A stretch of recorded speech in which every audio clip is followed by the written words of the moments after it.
Gurizada do bem, galera. Vamos ver se a gente consegue ficar um pouco melhor. Olha que ideia boa, que oportunidade boa de tu gastar algumas horas do teu domingo para ser melhor. Simplesmente sem querer ganhar nada por isso. Por mais que a matemática tenha provado que a bondade é uma saída da evolução para aumentar a chance de a espécie continuar viva, por mais que a própria bondade tenha algum questionamento evolucionário, né, existem pesquisas que mostram que a gente é bom não porque a gente quer ser bom, é porque ser bom aumenta a chance de sobrevivência. É por isso que a bondade surgiu entre os humanos. Porque ser bom aumenta a chance dos teus descendentes sobreviverem. Tu vê que loucura, já se questionou isso? Será que a bondade existe porque as pessoas são boas mesmo? Ou será que tem alguma vantagem em ser bom? Que loucura, né, cara? Tu vê, até a bondade dá pra questionar. Mas quando eu vejo o gurizado dessa idade agindo dessa maneira, eu, Cacilda, cara, eles são do bem, né, cara? E eu me sinto do mal porque eu nunca tive essa força de vontade. Eu sempre doía pelos outros. Via a criancinha morrendo, a criancinha passando fome. Fome na África, eu sentia dor. Mas nunca fiz merda nenhuma para mudar isso. E essa gurizada tá fazendo. Vai limpar a cidade de grátis. Vem junto, meu querido, que vai fazer bem pra ti. Tu vai acordar segunda-feira melhor, eu te garanto. Ô, galerinha, coisa linda, hein? Porra, como eu me emocionei hoje. Chega de conversa fiada e vamos pra física. Primeira lei de Newton afirma que se a soma de todas as forças atuando sobre o corpo é zero, o mesmo terá movimento uniformemente variado? Uniformemente variado? Não, né? Apresentará velocidade constante em módulo, mas sua direção pode ser alterada. Não, a letra C não está verdadeira. A letra D, será desacelerado. Como assim desacelerado? Quem é que vai parar o cara se não tem força nenhuma? Apresentará movimento circular, claro, vai ficar andando em círculos com velocidade constante. Claro que não, é MRU ou repouso. Letra B, apresentará velocidade? É o mesmo, é o mesmo. Questão 5. Miguel dirige seu carro com velocidade constante em um trecho reto de uma estrada. O que eu posso falar sobre as forças resultantes, sobre a força resultante atuando no carro de Miguel? Certo, andando em linha reta com velocidade constante, MRU. O carro tem massa Mzão e Miguel, massa Mzinho. A aceleração da gravidade tem módulo G. Considerando-se essas informações, é correto afirmar que na situação descrita, a resultante das forças que agem sobre o carro... E aí? Qual dos itens? C. D. E tu vê, né, cara, se tu tivesse ligado na minha leitura do enunciado, tu saberia, porque eu falei assim, ó.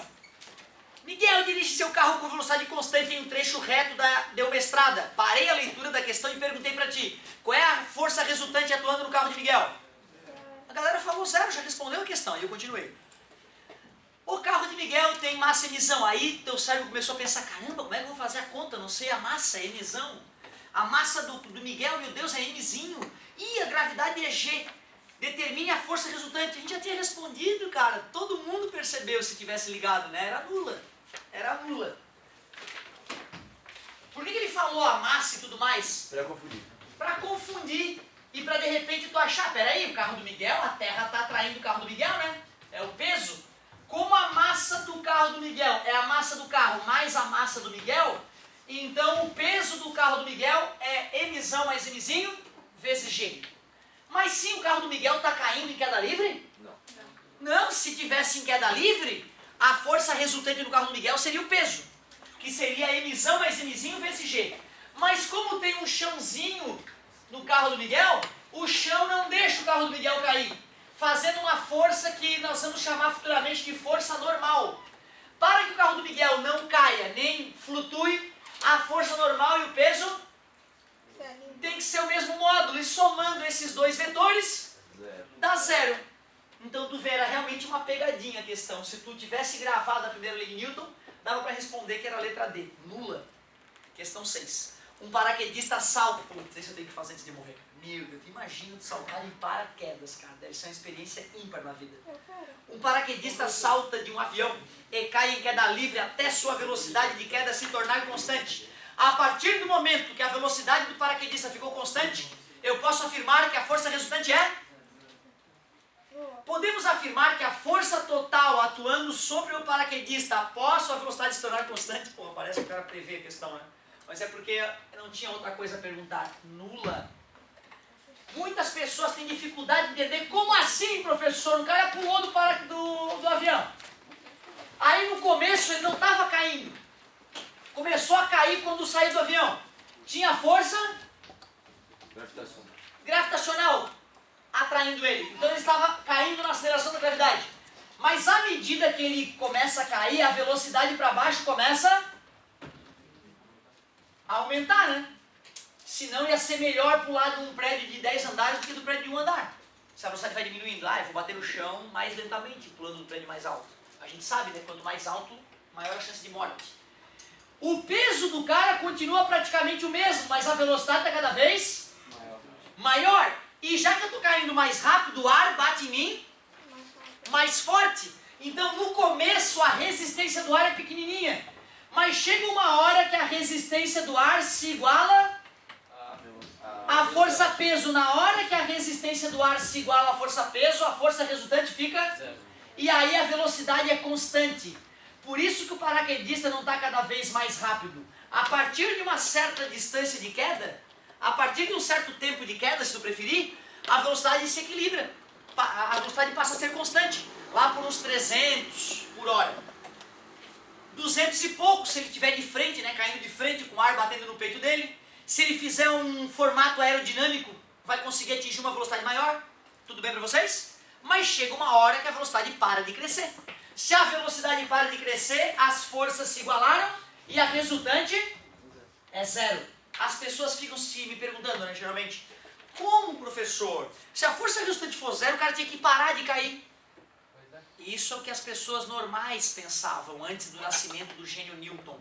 O Newton tentou mostrar ao mundo que não, que um corpo que está em movimento tende a continuar em movimento, desde que a força resultante seja zero. Isso chama-se E cara, eu já te confessei, eu era um sujeito competitivo, era um sujeito chato, questionador, eu aproveitava a sala de aula e eu demorei 10 anos para botar no meu coração a inércia.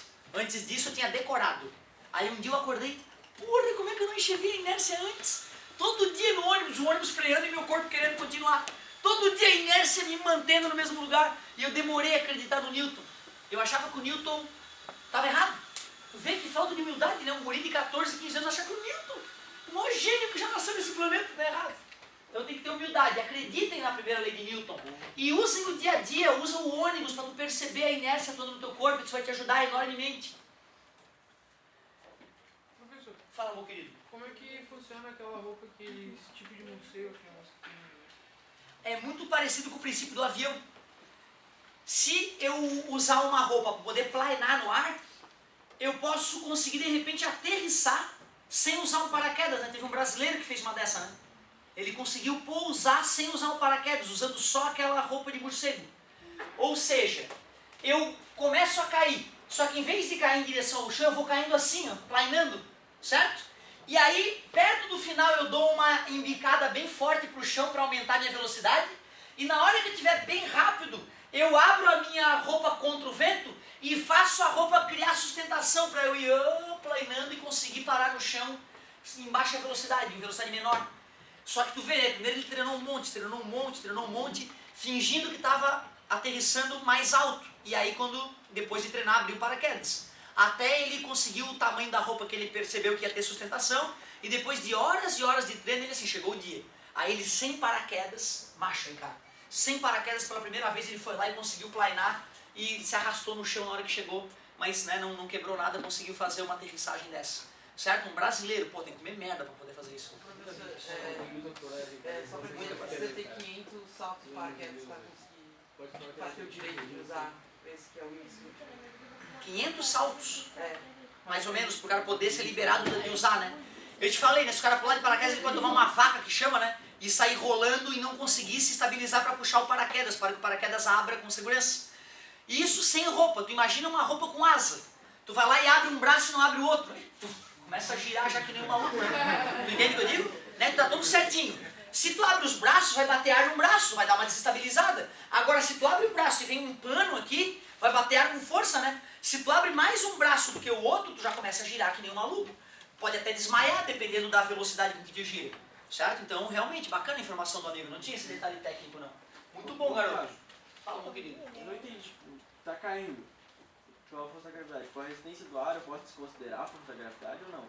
A resistência do ar anula a força da gravidade. Então, quando um cara tá caindo em queda livre depois de um tempão, é como se ele estivesse em movimento retilíneo uniforme. Por isso que a resultante é zero. Porque a resistência do ar anula a força-peso. Ótimo. Pois é, não faz muito sentido. Ele devia então parar ali e flutuar ali no ar, porque sei lá, tipo... Não, é porque tu tá ainda com a ideia de que o movimento só existe através de força. É a ideia que a maioria das pessoas normais tem. Mas é uma ideia totalmente errada. A prova de que a tua ideia é errada é que a cadeira continua andando mesmo depois que eu parei de empurrá-la. Por que ela continua andando se eu parei de empurrar ela? Pela tua ideia, depois que a minha mão desencostou da cadeira, ela deveria parar magicamente. Tu estás ignorando esse fato aqui que ocorre na tua frente. Se tu refletir sobre esse fato, tu vai ver que a tua ideia está errada. E aí tu vai te aproximar da primeira lei de Newton. Eu demorei 10 anos, talvez tu consiga em menos. E eu não estou falando isso de sacanagem para ofender ninguém, eu estou falando que é a verdade. Eu demorei 10 anos, uma década para acordar um dia e falar, primeira lei de Newton, acredito. Não estava mais decorada no meu coração, entendeu? Eu tinha compreendido ela fazia parte de mim, fazia parte da minha maneira de enxergar o mundo. Não quer dizer que eu não tenha errado depois disso. Depois disso, às vezes eu estava resolvendo uma questãozinha e por uma fração de segundo esquecia da inércia e cometia um erro. Aí eu, ia lá e corrigia. Não é fácil, não estou dizendo que é fácil, é desafiador. É bem desafiador. Essa ideia não é só tua, muita gente acha isso. Força resultante zero para. Não para porque existe a tendência natural de continuar, chamada inércia. Ótimo. Questão 58. Página 58, questão 7. Na prova de lançamento de martelo, vocês já viram aquilo, cara? Não. Vem um monstro, um ogro, comedor de brita, desde criança. Pega uma coisa pesada pra caramba e começa a girar. Mas girar de um jeito que tu nem enxerga o troglodita direito. E de repente ele vai lá e... Eles berram depois do lançamento, já viu, né? E a porcaria do martelo, que eu nem sei quantos quilos pesa, vai a 50 e poucos metros. Uma doença. Deixa eu ver o que o cara fez. Na prova de lançamento de martelo às Olimpíadas, o atleta coloca o martelo a girar e solta quando atinge a maior velocidade que ele lhe consegue imprimir. Para modelar este fenômeno, suponha que o martelo execute um movimento circular num plano horizontal. A figura abaixo representa esquematicamente esta trajetória, enquanto o atleta o acelera. E o ponto A é aquele no qual o martelo é solto.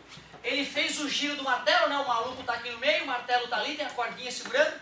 Ele inclina o corpo para trás, né? Para poder dar uma rotação bem legal. E ele diz que o martelo está girando assim, ó. Ele diz que no ponto A o martelo é solto. Assinale a opção que representa corretamente a trajetória do martelo vista de cima, após ser solto. D. Eu botei a D. A D, muita gente pensa na D. Isso.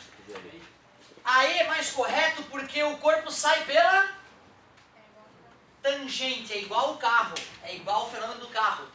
Porque na hora que ele soltou o martelo, não existe mais força centrípeta para manter o cara girando. Então, por inércia, ele passa reto a partir do ponto onde ele estava. Observe que isso é muito mais honesto de passar reto do que isso. Ó. Isso não é passar reto. Isso é estar na curva e de repente fazer uma curva mágica para fora. Certo? Se a inércia existe, a tendência é de passar reto. Então tu vê, o cara tem que ter, se o lançamento é para lá, né? Ele tem que ter a técnica perfeita para soltar exatamente quando ele está com o braço esticado aqui, ó. Quando ele soltar o martelo aqui, ele não vai para vocês, o martelo passa para lá reto, ó. E tu imagina quanta gente já não deve ter morrido nessa porcaria. Né? O cara tá tonto praticamente na hora que ele está fazendo o movimento do martelo. Quando ele vai soltar, se ele está tonto e erra, pode ir na arquibancada aqui, né? Certo? Mas eu acho que tem uma grade. Pois é, mas tu acha que sempre teve aquela grade? Quero ver quantos crânios racharam antes da grade aparecer. Ô galera, não se esqueçam que as Olimpíadas é invenção de grego. Há milhares de anos atrás. Não tinha telinha para proteger os gregos. Aliás, né, das Olimpíadas lá era lutar contra leão, sei lá, né? O cara pelado lutando contra o leão. Uma coisa doentia. Nos Jogos Olímpicos tinha massacre, tinha sangue, né? Se tu for olhar, cara, tem uma situação que eu não lembro qual é, que os doentes pegaram o Coliseu, selaram o Coliseu, encheram d'água e botaram 2 navios guerreando dentro do Coliseu. É uma coisa que não dá pra acreditar. O homem tinha engenharia pra isso.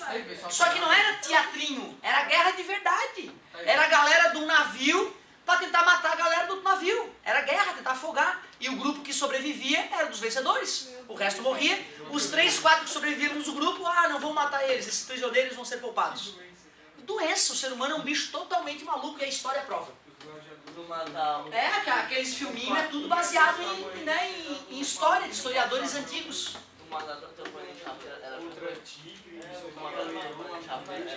O fair play na época era matar rápido o inimigo. Parece piada, mas não é. 59, pedir pra fazer ou não pedir? Né? 59 e 60, né? Então vamos que vamos. Alguém poderia revisar bem rapidamente a terceira lei de Newton, por favor? Ação e reação. Ótimo, só de lembrar o apelido dela já é um bom começo. Para toda força existe outra força, reação, ação e reação. De mesmo módulo, valor, número, mesma intensidade, mesma direção, mesma linha de ação, sentidos opostos, mas jamais. Por que jamais se anulam? Forças que atuam em corpos diferentes não podem se anular.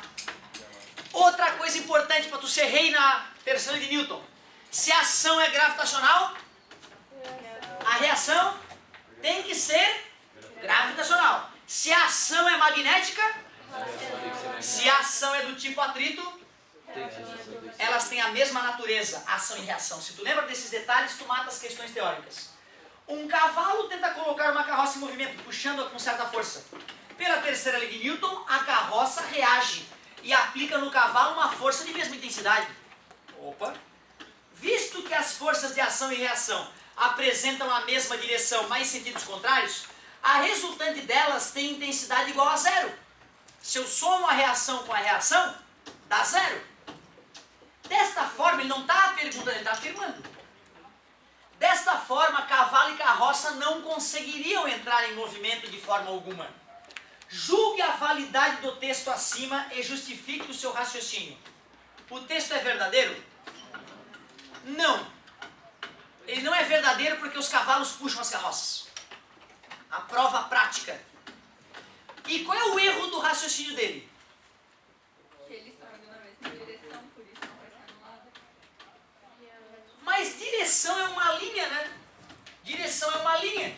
Ele só me disse que a ação e a reação estão na mesma direção. Isso permite que elas se anulam. Porque a força que o cavalo faz é superior à força que... Isso não é isso. Eles estão indo na mesma direção. Isso. Gente, ó, se eu pegar uma força de ação e uma força de reação, se eu for somar elas vetorialmente, elas dão 0. Por que eu não posso somar elas vetorialmente? Porque, cara, se tu empurra esse aqui com 10 newtons pra lá pra mim. O amigo, ó, vai, empurra. Pra lá. Ó, o cara empurrou com 10 newtons, eu medi. Deu 10 newtons. No apagador, olha só que doença. No penal, no estojo. Nisso, olha só. É um estojo. Mais um, empurrou. Beleza. Agora eu vou empurrar a minha cadeira pra lá com 10 newtons. Beleza? Se ele empurrasse com 10 newtons o penal dele para um lado e eu com 10 newtons para o outro, vamos. Aí pode anular. Se ele empurrar a cadeira, empurra a cadeira para lá, e eu junto, se anula. Mas como é que vai se anular se uma força atua na cadeira e outra no penal? Vamos lá agora juntos. Não anulou, cara. Porque para que forças se anulem, elas têm que atuar no mesmo objeto, no mesmo corpo. A força que o cavalo faz atua na carroça. E a força que a carroça faz atua no cavalo. E o cavalo está sobre suas patas, que geram um atrito maior do que a carroça que está sobre rodas, e as rodas giram. Beleza? Então cuidado. A ação e reação têm o mesmo módulo, têm a mesma direção, têm sentidos opostos. A soma delas dá 0 sim. Só que eu não tenho o direito de somá-las, porque não faz sentido somar uma força que atua no giz com uma força que atua no apagador. O apagador, que doença mental é essa? Cadê a porcaria do apagador? Pronto, apagador. Aqui, anulou. Como é que vai anular se atua em corpos diferentes? Importante fixar isso. Ah, o cavalo tem mais atrito que a carroça? Só por causa das patins. Se tu botar patins no cavalo, ele tá ferrado. Mas isso não significaria que a carroça passaria o cavalo? Ela andaria mais que o cavalo? Não, cara. Não, ela tem menos atrito contra o chão. Mas quem está gerando o movimento é o cavalo. Mas se tu dá chicotada no bicho, vamos cavalo, e aí o cavalo começa a trotear. Só que aí de repente solta um pino da carroça. Carroça de 4 rodas, certo?